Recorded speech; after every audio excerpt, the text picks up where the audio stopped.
Elena Giorgi from Italy to present the lecture Mathematics and Brain. Please. You have 20 minutes, but if possible, use 15 and leave 5 minutes for discussions, questions, and so on. May I use the... Which place you want? You can use the computer. Yes, let's do speak. Of course. Thank you.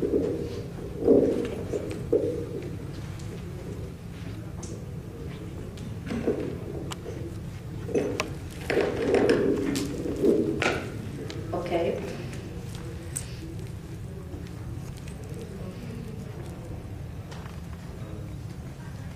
My name is Elena Giorgi, I come from Italy. My work is Mathematics and Brain.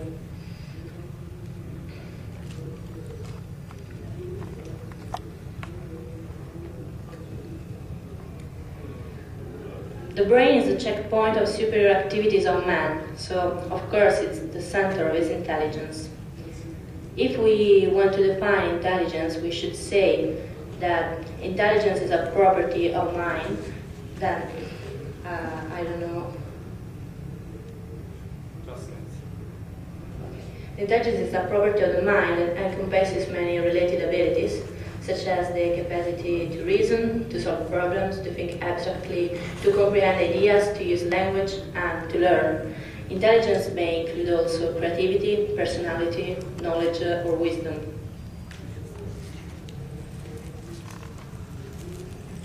At the beginning of the last century, in 1905, the French psychologist Alfred Binet published the first modern and objective intelligence test, the one which was called after the Stanford-Binet intelligence scale.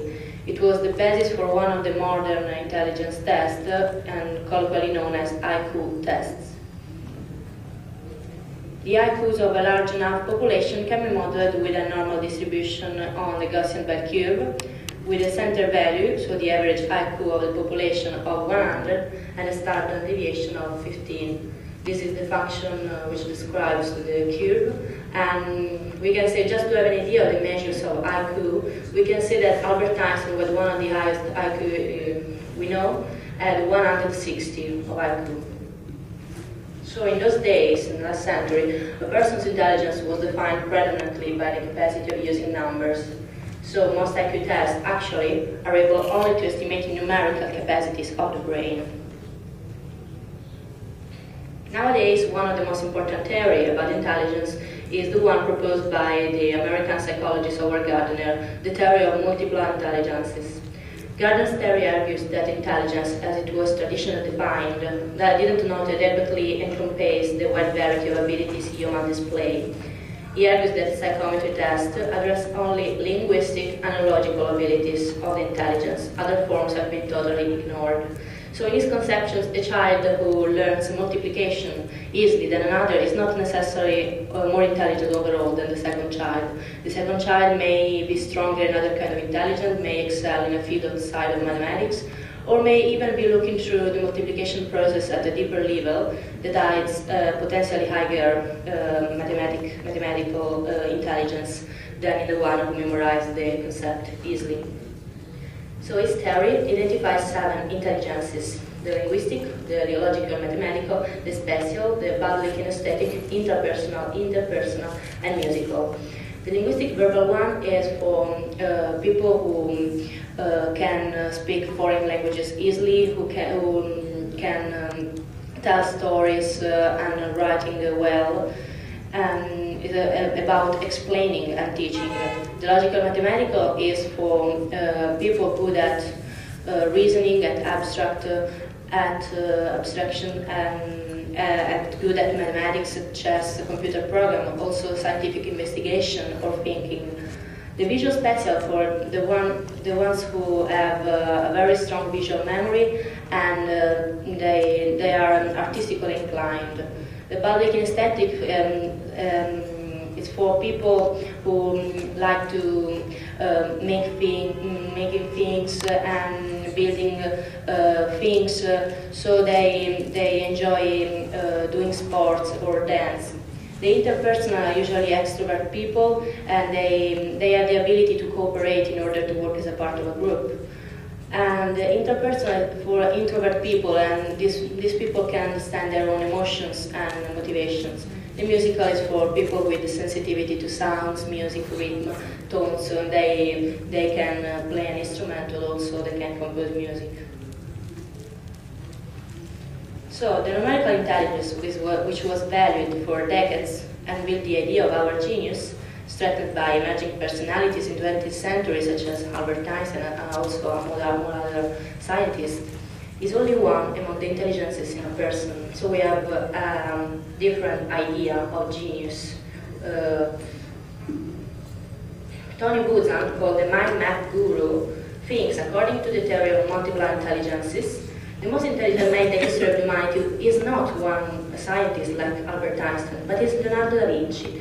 He is the man who showed to have used all his intelligence. Of course, Leonardo da Vinci was unbelievably creative. He gave life to immortal works of art and invented wonderful machines. He also was able to write beautiful reflections and descriptions. He's an important author in the Italian literature. He also used numbers in all his activities, in arts, drawings, engineering.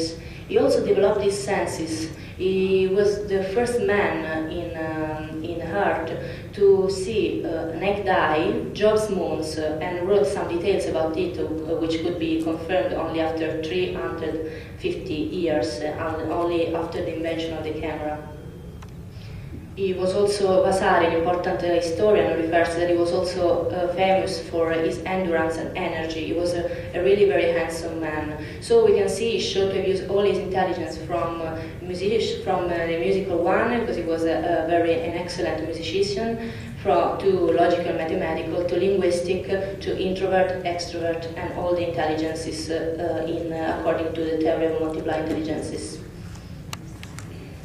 We use numerical intelligence in all our activities. Our brain has some specific function which can be expressed just by numbers.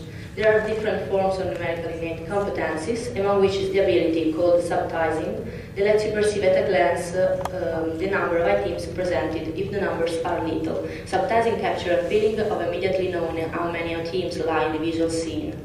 Even 5 months old babies can have arithmetical expectation, as they can make small additions, subtractions, so they can distinguish 1 ball from 2 or 3 balls and 1 or 2 sounds from 3 sounds.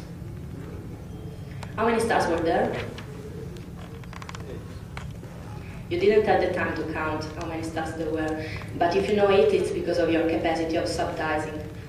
Sorry, the stars were 7. This is subtizing. So many nervous system pathologies are linked to numbers.